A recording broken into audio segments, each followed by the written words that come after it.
En ocasiones hemos sido testigos de escenas, de situaciones que pudiéramos llamar escalofriantes.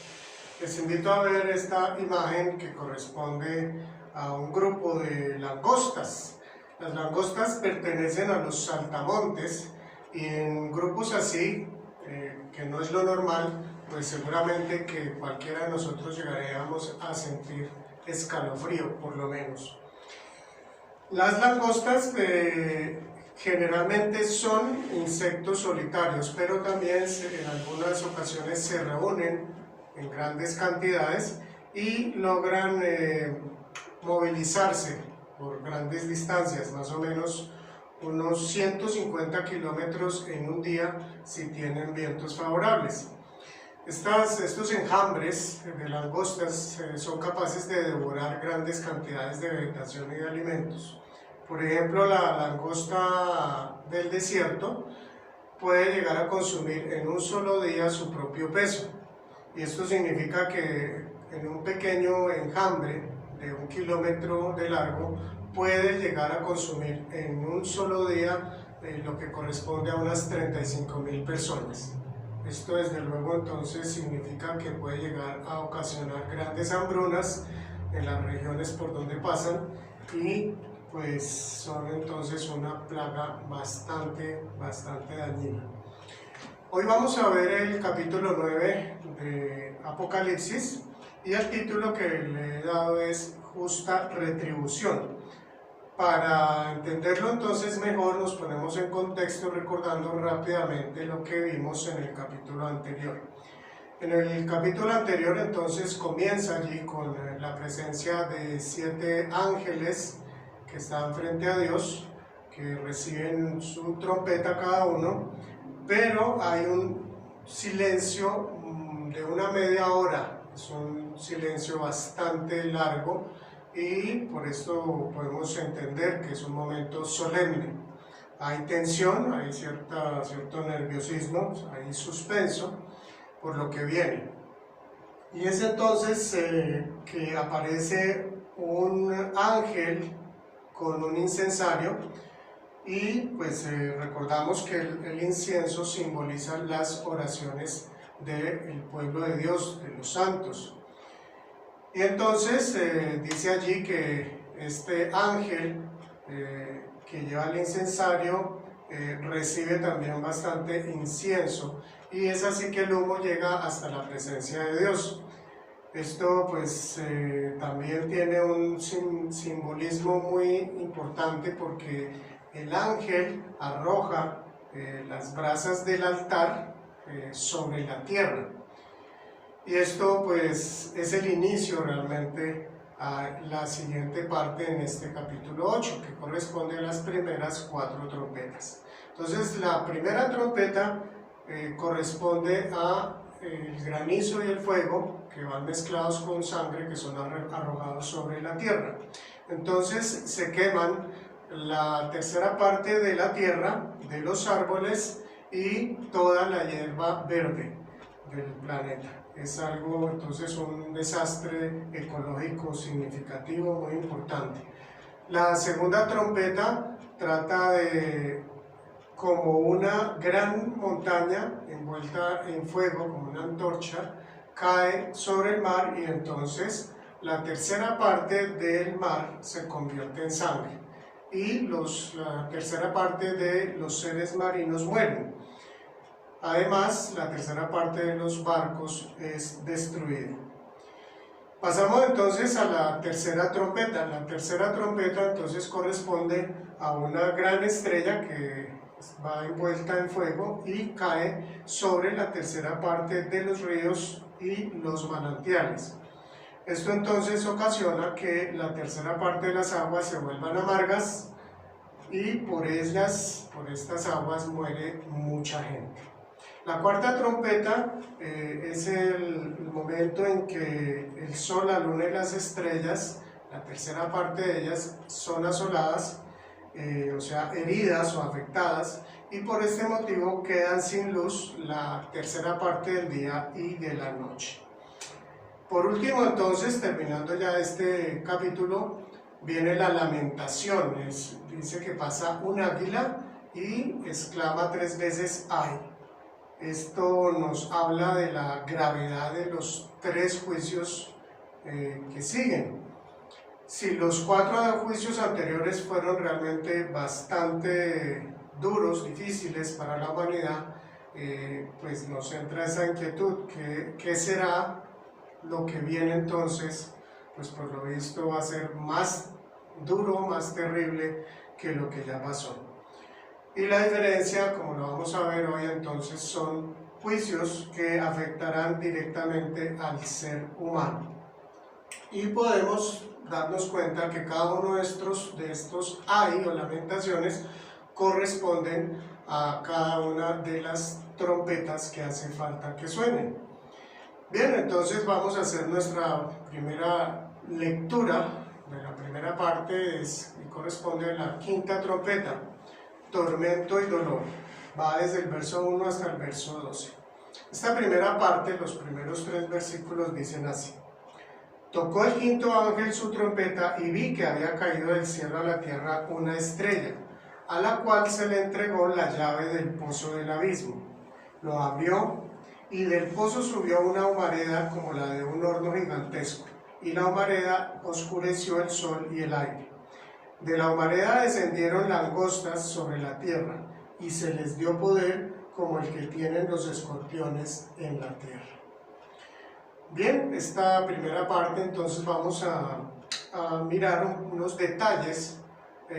Así es como vemos esta parte que ha sido ilustrada.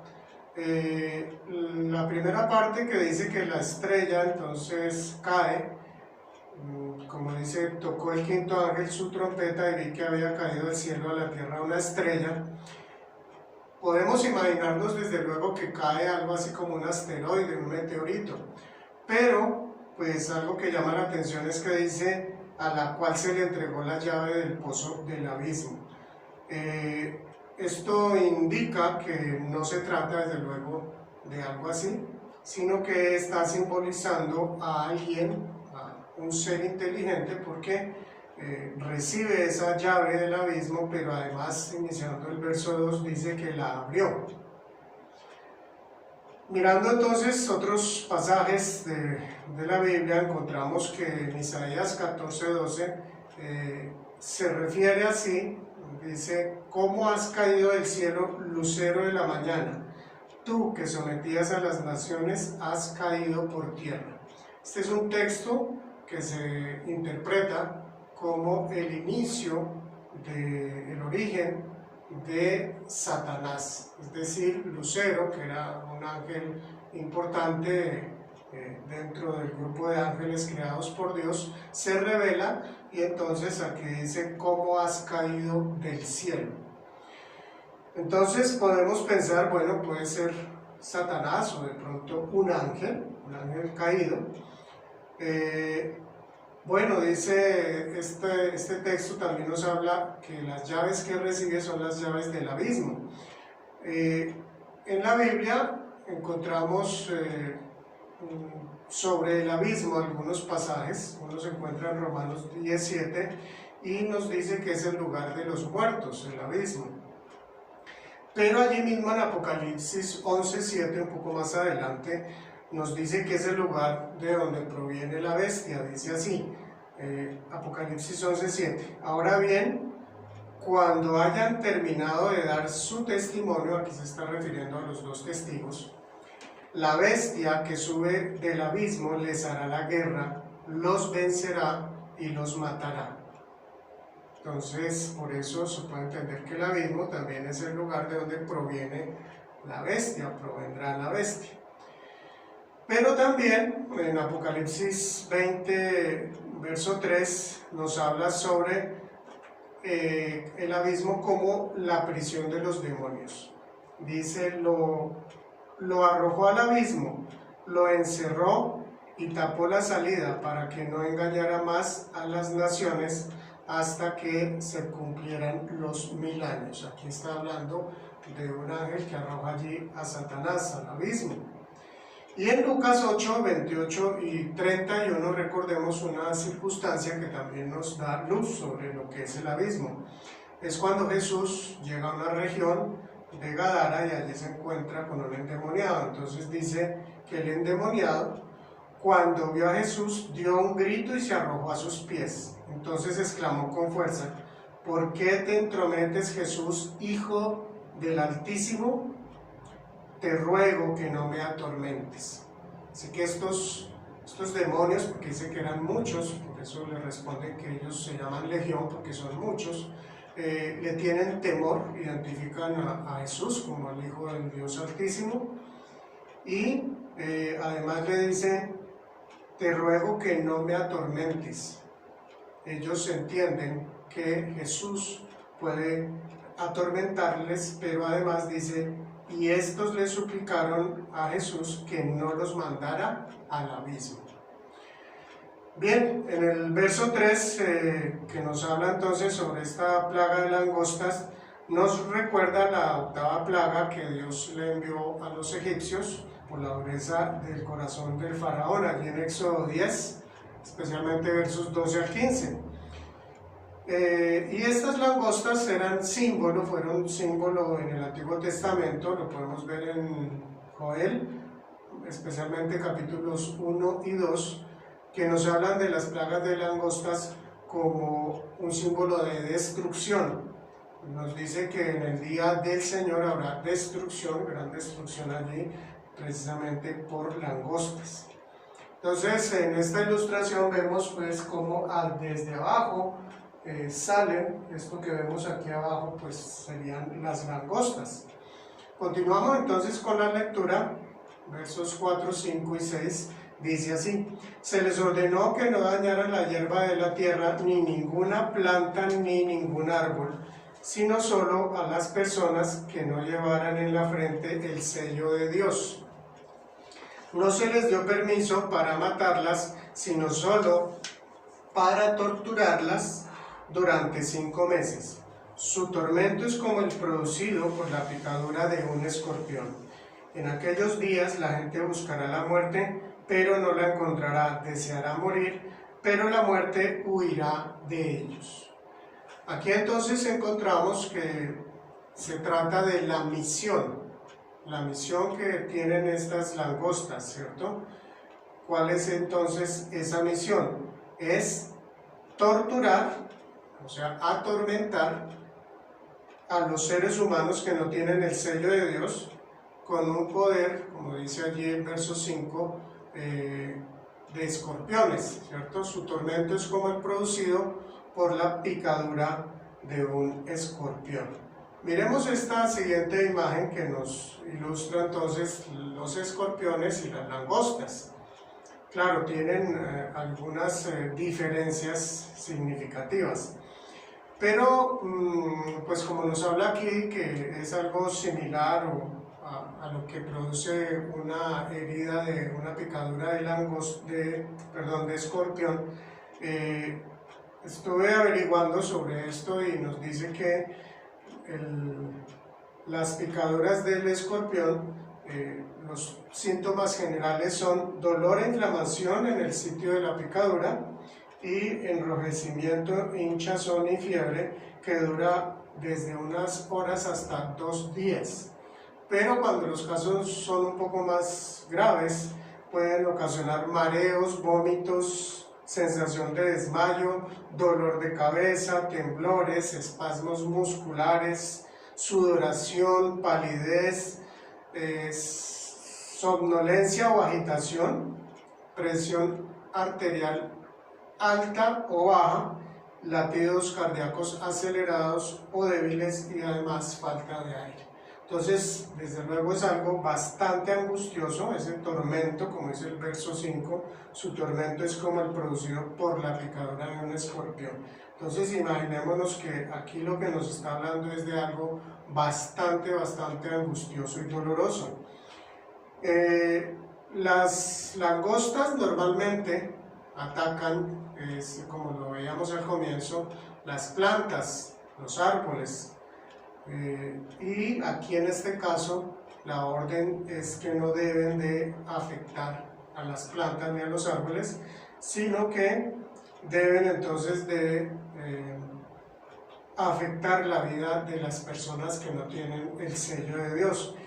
Las tres limitaciones que se les dan a estas langostas es no tocar a los sellados, en el verso 4, no matar, solamente hacer sufrir, por un tiempo limitado, que es por 5 meses. Entonces ese sufrimiento es tan terrible, que como dice el verso 6, las personas van a desear morir, y algunos que dicen que este mundo es el infierno, realmente en una situación así, podríamos entender que realmente el infierno aquí en el mundo no existe, no ha llegado. Sigue entonces ya nuestra lectura, aquí los versículos 7 al 10 dice que el aspecto de las langostas era como de caballos equipados para la guerra.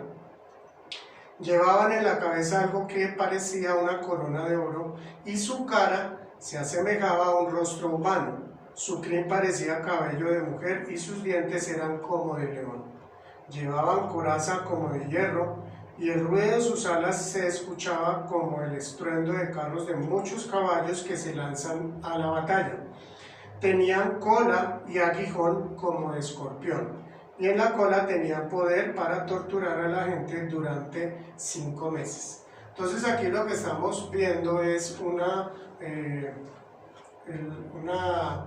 presentación de cómo es su aspecto, ¿cierto? Nos está aquí narrando cuál es su forma. Imaginémonos que Juan en ese momento, y creo que aún hoy si lo viéramos nosotros, no tendríamos muchas formas de expresar, porque esto es claramente algo sobrenatural. Entonces Juan expresa de la mejor manera para que nosotros imaginemos o entendamos un poco cómo es el aspecto de estas langostas. En la siguiente imagen nos podemos hacer una idea de lo que trata entonces, como ve el artista, esta narración. Entonces aquí en las primeras partes y un poco más arriba creo, vemos allí lo que en forma amarilla y como borrosa, lo que serían las alas, ¿cierto? Las alas de estas langostas. Pero podemos fijarnos aquí en esta parte, está la cara, y en la parte de arriba lo que dice allí que puede ser como una corona de oro en la cabeza. Dice además pues que tiene como rostro humano, aquí también lo vemos. Creo que un detalle que hace falta ahí, que desde luego no se puede ver, es que tiene dientes como de león. Pero también dice que tiene crin, cabello, como cabello de mujer, o sea, una crin bastante larga.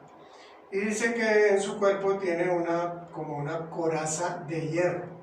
Por eso entonces, pues podemos entender la primera parte del verso 7 que nos dice que eran como caballos equipados para la guerra. Realmente es algo bastante difícil de entender, pues porque nos está hablando de langostas, y lo primero que nos dice que cuerpo como de caballo equipado para la guerra. Y eso pues tendrá que ver con esta parte del verso 9 que lleva una coraza como de hierro. Dice que sus alas entonces hacen mucho ruido, un gran ruido que debe ser un ruido aterrador, de muchos caballos que se lanzan a la batalla. Así que estas escenas son un poco difíciles de interpretar, porque podemos decir, bueno, detrás de todo esto hay mucha simbología, pero no hay mucha claridad en la simbología, o puede ser algo tal cual como lo ve Juan en las imágenes ya en el espíritu que le está viendo, que Dios le está revelando. Entonces, aparte de ver que es algo realmente tétrico, algo como de terror, pues no podemos interpretar muchas cosas. Dice además que en el verso 10 nos dice que tiene cola y aguijón como de escorpión. Entonces miremos allá la parte externa ya superior izquierda, que tiene cola como de escorpión. y esa cola tiene el poder de torturar por 5 meses. Aquí lo mismo, 5 meses se referirá realmente a 5 meses de calendario o tendrá otro simbolismo, no podemos interpretar. Entonces estas langostas tienen mucho poder, eso sí es lo que nos muestra aquí con claridad. Podemos decir que es un poder demoníaco. Ese poder lo van a usar para torturar y hacer sufrir a los no creyentes, a los que no tienen el sello de Dios. Bien, entonces miremos ya la última parte de esta quinta trompeta, termina así, en el 11 y 12 dice: el rey que los dirigía era el ángel del abismo, que en hebreo se llama Abadón y en griego Apolión. El primer ay ya pasó, pero vienen todavía otros 2. Nos habla entonces que ese rey o líder se llama Apolión en griego, que en hebreo es Abadón. Estas 2 palabras traducidas al castellano quiere decir destructor. Así que el destructor es el que dirige a este grupo de langostas que hacen sufrir a los no creyentes. Y podemos entonces ya por el verso 12 entender claramente que son entonces este primer ay que ya pasa, corresponde a esta quinta trompeta. Bueno, pasemos ahora a la segunda parte, la sexta trompeta, y aquí viene incrementándose el dolor, aumenta entonces el sufrimiento, lo vamos a ver con el sonido de esta sexta trompeta, es decir, el segundo ay o lamento. Dice el verso 13: tocó el sexto ángel su trompeta y oí una voz que salía de entre los cuernos del altar de oro que está delante de Dios. A este ángel que tenía la trompeta, la voz le dijo: suelta a los 4 ángeles que están atados a la orilla del gran río Éufrates. Bueno, miremos esta imagen que nos ilustra lo que acabamos de leer.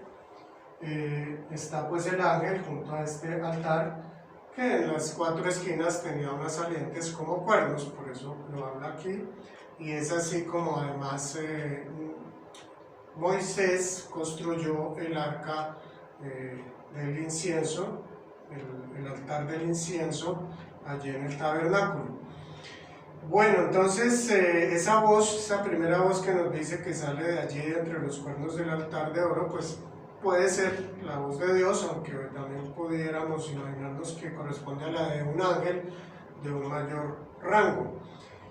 Y entonces el ángel que toca la trompeta recibe la orden de soltar. Ahí esto nos da una clave para la interpretación, ¿cierto? Dice: suelta a los 4 ángeles que están atados a la orilla del gran río Éufrates. No son desde luego ángeles de Dios, sino son ángeles caídos. ¿Por qué? Porque dice suelta, es decir, están atados, ahí dice que están atados a la orilla del gran río Éufrates. Ningún ángel de Dios se presenta de esta forma. Los ángeles de Dios son enviados. No hay ángeles entonces que estén atados. En ninguna parte pues nos muestra a los ángeles de esta manera. Entonces podemos interpretar son demonios, son ángeles caídos.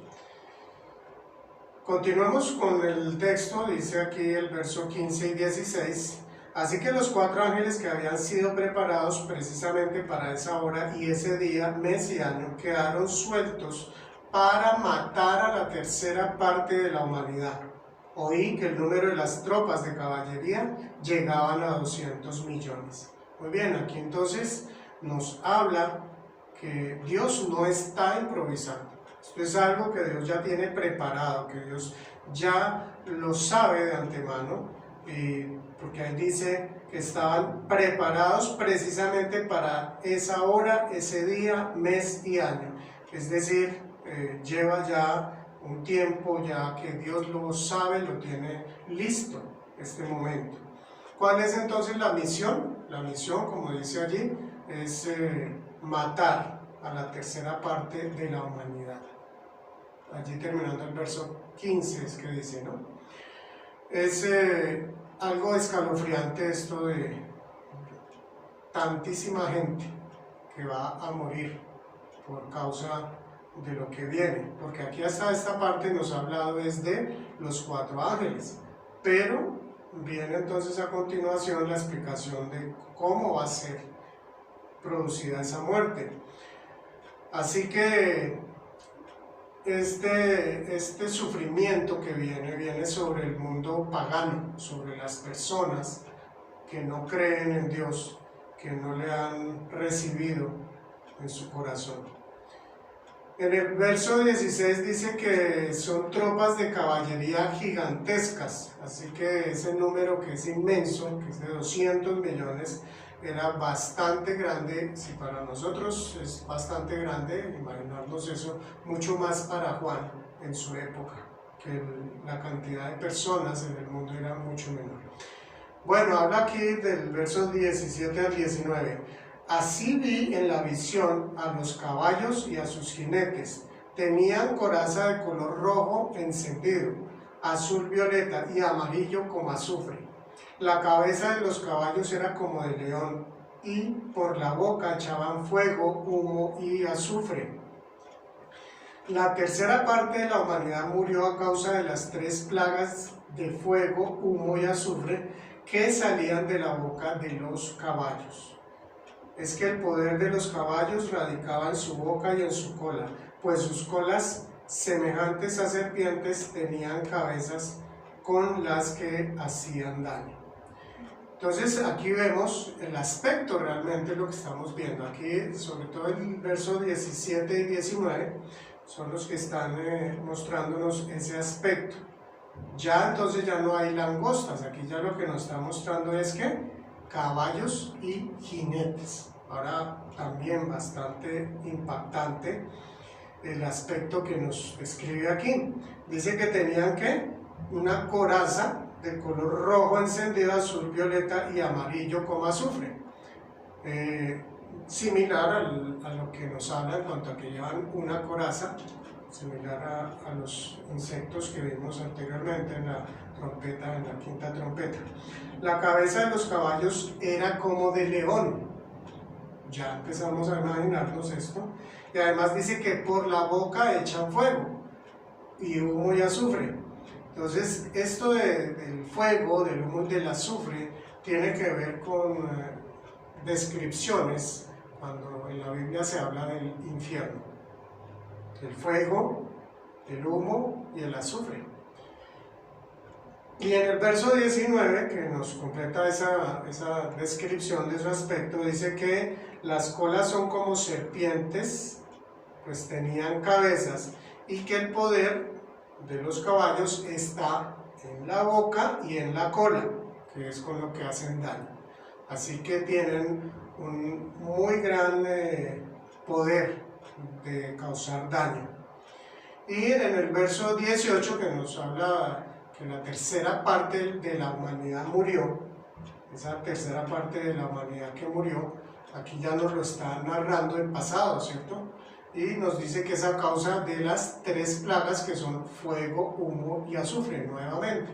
Entonces, esto tiene algo que nos puede estar representando el mismo infierno, pues estos 3 aspectos del infierno.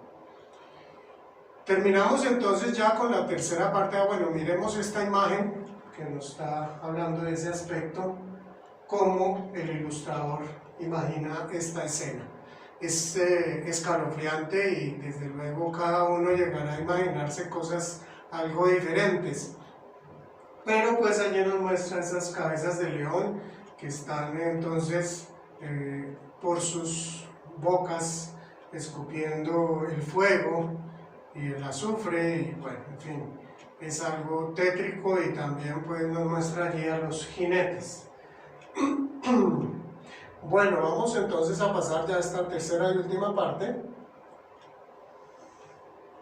que corresponde a estos dos últimos versículos. Dice: el resto de la humanidad, los que no murieron a causa de estas plagas, tampoco se arrepintieron de sus malas acciones, ni dejaron de adorar a los demonios y a los ídolos de oro, plata, bronce, piedra y madera, los cuales no pueden ver, ni oír, ni caminar. Tampoco se arrepintieron de sus asesinatos, ni de sus artes mágicas, inmoralidad sexual y robos. Fijémonos aquí esta tercera y última parte, que es llamado incredulidad y rebeldía total. Es algo realmente increíble que después de lo que nos acaba de narrar, de estos juicios que Dios está haciendo, que Dios los permite, como lo hemos visto anteriormente aquí en el Apocalipsis, pero también en la misma historia, en la narración de la Biblia, recordemos allá en Génesis el diluvio, los juicios que Dios envía, los envía como una advertencia, como un fuerte llamado de atención, con el deseo de que haya un cambio, de que haya un arrepentimiento en las personas que están causando tanto dolor, que están haciendo tanto daño, que están haciendo mucha maldad en su vida. Así que después de estos últimos dos juicios, la quinta y la sexta trompeta, aún la humanidad, los que quedan vivos, los que no han muerto, no se arrepienten. Esto nos muestra entonces que ellos, los seres humanos realmente, llegan a una rebeldía tal contra Dios, que ni siquiera un grande y alto sufrimiento en su vida les lleva a arrepentimiento. Dice que no se arrepintieron de sus malas acciones ni de su idolatría, allí en el verso 20. Y llama la atención que gran parte de este versículo 20, cuando habla de la idolatría, se extiende bastante. Y en este verso 20 que dice, tampoco se arrepintieron de sus malas acciones, ni dejaron de adorar a los demonios.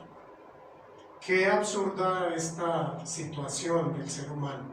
Los mismos demonios han llegado a engañar tanto a la humanidad que ni cuenta se dan que ese sufrimiento y esa mortandad que acaba de suceder, como nos narra esta situación de la sexta trompeta, es causada por los mismos demonios, y los seres humanos que no se han arrepentido adoran a los demonios.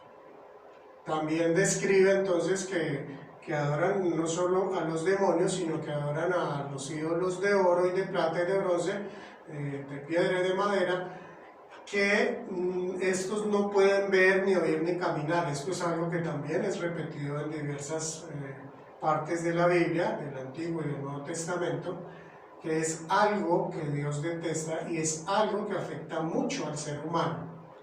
Pareciera que no, pero es algo, si desean mirar en Romanos capítulo 1, también nos habla de esto, que el ser humano termina adorando a la creación en vez de adorar a Dios. Esa es la idolatría, darle un lugar, el único lugar que le corresponde a Dios, el primer lugar, a otras cosas. Esa es la idolatría. Y termina en el verso 21 diciéndonos que tampoco se arrepintieron de sus asesinatos, de sus artes mágicas, su adivinación, su brujería, en fin, de su inmoralidad sexual y de los robos. Si miramos, la realidad de nuestro mundo está llena de estos pecados. Hoy en día hay gran cantidad de asesinatos a diario en todas partes del mundo. Se sabe pues de la magia negra, de la brujería, esto que está también en auge en la adivinación en gran parte del mundo. La inmoralidad sexual, que es algo de cada día también. Y no hablemos de los robos en todo sentido. Y estoy hablando ya de robos inmensos, gigantescos, a nivel de miles de millones. Y hablo sobre todo de estafas que tocan con gobiernos de varios países. Esto entonces, por lo visto, va a ser algo que va a estar hasta el final de los tiempos. Quiero leerles 1 Juan 2, del 15 al 17, que nos está hablando de este aspecto final, de estos dos últimos versículos. Dice así en 1 Juan, capítulo 2. No amen al mundo ni nada de lo que hay en él. Si alguien ama al mundo, no tiene el amor del Padre. Cuando habla mundo, se refiere al sistema de valores que son contrarios a lo que Dios ha establecido. Dice entonces que no amemos al mundo, se refiere a esto, no a las personas. Dice, porque nada de lo que hay en el mundo, los malos deseos del cuerpo, la codicia de los ojos y la arrogancia de la vida, provienen del Padre, sino del mundo. El mundo se acaba con sus malos deseos, pero el que hace la voluntad de Dios permanece para siempre. Así que aquí nos habla de la salvación también y de la condenación, desde luego. Este último versículo, cuando dice el mundo se acaba, esto es la condenación, esto es el final de los tiempos. El mundo se acaba como lo conocemos, Dios va a juzgarlo. Y de esto nos habla entonces, de estos juicios y de este proceso, de cómo Dios va a hacer justicia en la tierra. Entonces de esto nos habla el Apocalipsis y en particular este tema de las trompetas. Y nos habla de salvación aquí cuando dice el que hace la voluntad de Dios permanece para siempre. Esta es realmente la vida eterna. Bien, vamos entonces a las conclusiones. Las conclusiones dicen entonces así. La primera dice, todo aquel que rechaza a Dios está aceptando quedar en las manos de Satanás. Muy importante tener esta idea clara. Todo el que rechaza a Dios, todo, está aceptando es quedar en las manos de Satanás. Qué grave es entonces rechazar a Dios. La segunda conclusión, el corazón del ser humano puede llegar a niveles inimaginables de dureza y de rechazo a Dios. Definitivamente, cuando rechazamos a Dios, nuestra conciencia cada vez se vuelve más insensible, cada vez más negra, pudiéramos decirlo, a un punto entonces en el que es totalmente duro nuestro corazón y se rechaza a toda costa a Dios. La tercera conclusión, Dios evitará que sus hijos, los sellados, sufran la gran opresión diabólica de los tiempos finales. Importante también esta conclusión tener claridad, porque no está diciendo que los hijos de Dios en absoluto sufren o pasan momentos difíciles, no. Está diciendo que en el final de los tiempos Dios evitará esa altísima opresión, esa gran opresión diabólica y ese alto sufrimiento que tendrán que pasar las personas que le han rechazado. Y la cuarta y última conclusión, lo mejor y más sabio es creerle a Dios y recibir su regalo de salvación. ¿Cuál es ese regalo de salvación? Es Jesucristo mismo. Es el único camino de salvación. Es el único camino que Dios ha establecido para que tú y yo y cualquier ser humano que desee pueda llegar a tener esa vida abundante, esa vida eterna. Así que te invito, si tú no has dado ese paso, es lo mejor que puedes hacer, es lo más sabio, lo más prudente, porque empezarás a vivir la verdadera vida que Dios quiso desde un comienzo, desde la creación. Podremos entonces empezar a vivirla aquí. Y luego de haber muerto, podremos estar en su presencia y vivir por toda la eternidad con Él. El Señor te bendiga.